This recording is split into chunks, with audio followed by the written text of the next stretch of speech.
دوستو chocolatey hero Waheed مراد کو مداحوں نے 1983 میں آخری بار براہ راست دیکھا تھا جب وہ مشہور پروگرام سلور جوبلی میں مہمان کی حیثیت سے شریک ہوئے تھے، اور اس پروگرام میں اپنے ہیرو کو دیکھ کر اس کے مداح یہ جان گئے کہ اب شاید ہی وہ زیادہ دیر تک زندہ رہ سکے، کیونکہ ایک تو وہ بہت زیادہ کمزور ہو گئے تھے، اور دوسرا یہ کہ ان کی باتوں میں چاکلیٹی ہیرو والی وہ رہنائی اور مستیاں نہ رہی تھی، بلکہ ان کی ہر بات سے مایوسی، حوصلہ شکنی اور احساس کمتری ٹپک رہی تھی۔ یہ ان کی لاسٹ اپیئرنس تھی، اس کے بعد وہ کبھی دوبارہ سامنے نہیں آئے، اور اس کے بعد ان کے مداحوں کو ان کی موت کی خبر ہی سننے کو ملی۔ فیض احمد وحید مراد کے دیرینہ مداح تھے اور ان کے نام پر فین کلب بھی چلاتے تھے۔ وہ وحید مراد صاحب سے آخری ملاقات کے بارے میں کہتے ہیں کہ 1983 میں جب وحید مراد صاحب سلور جوبلی پروگرام میں شرکت کے لیے آئے تو پروگرام ختم ہونے پر ہم ان کے پاس چلے گئے تو وہ بہت زیادہ کمزور اور مایوس دکھائی دے رہے تھے۔ لاہور میں ایکسیڈنٹ کی بدولت ان کے چہرے اور آنکھوں کے نزدیک گہرے زخم آ گئے تھے، جس نے ان کی خوبصورتی کو بہت زیادہ متاثر کیا تھا، اور وہ بہت زیادہ ڈپریشن میں دکھائی دے رہے تھے۔ ہم نے ان سے کہا کہ وحید صاحب، آپ کے پاس پیسوں کی کمی نہیں، آپ کیوں اتنے مایوس ہوتے ہیں؟ ایک نیا پروجیکٹ شروع کیجئے اور ایک نئے انداز سے انٹری کیجئے۔ آپ کے لاکھوں فینز اب بھی آپ کو پردے پر دیکھنے کے لیے بےتاب ہے۔ اگر یہ نہیں تو کم از کم اپنی شاہکار فلم ارمان کو رنگین بنا کر دوبارہ پیش کیجئے، اب بھی لاکھوں لوگ اسے دیکھنا چاہتے ہیں۔ وحید صاحب نے یہ سن کر انتہائی مایوسی اور دل شکستگی کے ساتھ جواب دیا کہ آپ کی بات ٹھیک ہے، لیکن کاش یہ بات مجھے پہلے کسی نے کہی ہوتی، افسوس اب میرے پاس اتنا وقت نہیں۔ وحید صاحب کی یہ بات سن کر میرے دل میں خطرے کی گھنٹیاں بجنے لگی، اور میں نے اپنے دوستوں سے کہا کہ اگر وحید صاحب کے لیے کچھ کر سکتے ہو تو جلدی کرو، کیونکہ اب شاید ہی وہ زیادہ جی سکے۔ فرید اشرف غازی بھی وحید مراد صاحب کے ایک دیرینہ مداح اور وفادار ساتھی تھے۔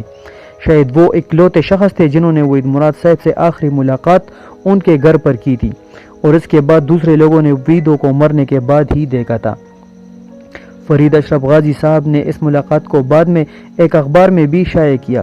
وہ لکھتے ہیں کہ میں گارڈن میں وحید مراد صاحب کا انتظار کر رہا تھا کہ تقریباً 10 منٹ بعد وحید صاحب اپنے کمرے سے نکل آئے۔ ان کے بال، لباس اور حلیہ سب کچھ بے ترتیب تھا، اور ان کا کمر بند یعنی پتلون بیلٹ زمین پر گھسٹ رہا تھا، اور وحید صاحب کو اس کی خبر بھی نہیں تھی۔ میں یہ منظر دیکھ کر بہت زیادہ غمگین ہوا کہ یہ وہ شخص ہے جس کی ایک جھلک دیکھنے کے لیے ٹریفک کے جام ہویا کرتی تھی، اور اب زمانے کی بے وفائی اور دوستوں کی بے رخی نے انہیں اس مقام تک آ پہنچایا ہے۔ فرید اشرف غازی صاحب لکھتے ہیں کہ وحید صاحب مجھ سے ملے تو میں نے ان سے کرسی پر بیٹھنے کے لیے کہا، اور جب وہ کرسی پر بیٹھنے لگے تو بالکل کرسی پر گر گئے۔ مجھے ایسا لگا کہ شاید وحید صاحب سمجھے تھے کہ وہ کرسی پر بیٹھ گئے ہیں، لیکن وہ بیٹھے نہیں تھے اور بالکل کرسی پر ڈھیر ہو گئے۔ اس پر وحید صاحب نے مایوس کن لہجے میں کہا کہ یار، میرے ساتھ یہی مسئلہ ہے، میرا ایکسیڈنٹ بھی اسی وجہ سے ہوا تھا۔ جب میرے سامنے رکشہ آیا اور میں نے بریک لگانی چاہی تو مجھے ایسا لگا کہ میں بریک مار چکا ہوں، لیکن وہ لگا نہیں تھا اور میرا حادثہ ہو گیا۔ اس طرح ہیرو کی شوٹنگ کے دوران پردے کی ایک دیوار کے ساتھ کھڑے ہو کر مجھے ڈائیلاگ بولنے تھے، لیکن میں خود پر قابو نہ رکھ سکا اور اس پردے کے اندر گر گیا۔ اس سے آپ اندازہ لگا سکتے ہیں کہ ہیرو کی شوٹنگ کے دوران وحید صاحب کتنی تکلیف اور اذیت کا شکار تھے۔ وحید صاحب کی یہ باتیں سن کر مجھے یقین آ گیا کہ ان کا اعصابی سسٹم ڈپریشن کی بدولت ختم ہو چکا ہے۔ ایسا لگتا تھا جیسے خود وحید مراد صاحب کو بھی اپنی موت کا یقین بلکہ انتظار تھا، اور وہ یہ دنیا اور کم ضرب دوستوں اور رشتہ داروں کو چھوڑنا چاہتے تھے۔ انیتا ایوب، جن کے گھر پر وحید صاحب نے جان دی تھی، ان کے شوہر قادر موسانی کہتے ہیں کہ موت سے 3-4 روز قبل وہ اپنے بیٹے کی سالگرہ کے لیے بہت سا سامان لائے اور میری دکان پر رکھ دیا۔ میں نے کہا کہ وحید صاحب، پہلے تو آپ نے اتنا شاپنگ کبھی نہیں کی۔ اس پر وحید صاحب نے کہا کہ یار، اگلی سالگرہ تک کون جیتا ہے، اس لیے یہ سالگرہ دھوم دھام سے مناؤں گا۔ اس کے چند دن بعد وحید صاحب اس جہان پانی سے منہ موڑ گئے، لیکن ان کی یہ پیشگوئی بالکل سچ ثابت ہوئی کہ 1984 کا سال میرا سال ہوگا۔ اسی سال پورے پاکستان کے اخبارات اور جرائد میں صرف وحید مراد صاحب کے چرچے تھے، اور پاکستانی فلم بین ان کی موت کے بعد ان کی قدر جان گئے۔ سینما ہالوں پر ان کی پرانی فلمیں لگائی گئی، اور لوگوں کا اتنا رش تھا کہ ان فلموں نے دوبارہ سلور اور ڈائمنڈ جوبلیاں منائی۔ عینی شاہدین کہتے ہیں کہ ہم نے وہ منظر بھی دیکھا ہے کہ دوسرے اداکاروں کے فینز بھی اپنے پسندیدہ ہیروز کی نئی فلمیں چھوڑ کر وحید مراد صاحب کی پرانی فلمیں دیکھنے کے لیے سینما ہال جاتے اور واپسی پر بہت سے لوگ روتے ہوئے بھی دیکھے گئے کہ ہم نے کتنے عظیم ہیرو کو گنوایا ہے۔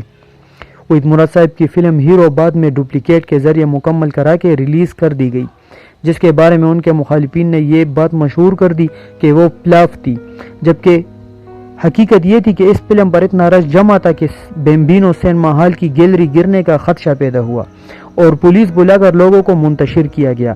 وحید مراد صاحب کی بات بالکل ٹھیک تھی کہ سال 1984 ان کا سال ہوگا، بلکہ کئی سال تک اس عظیم ہیرو کے چرچے رہے اور آج تک وہ پاکستان کے سب سے زیادہ پسند کیے جانے والے ہیرو کے طور پر نمبر 1 حیثیت رکھتے ہیں۔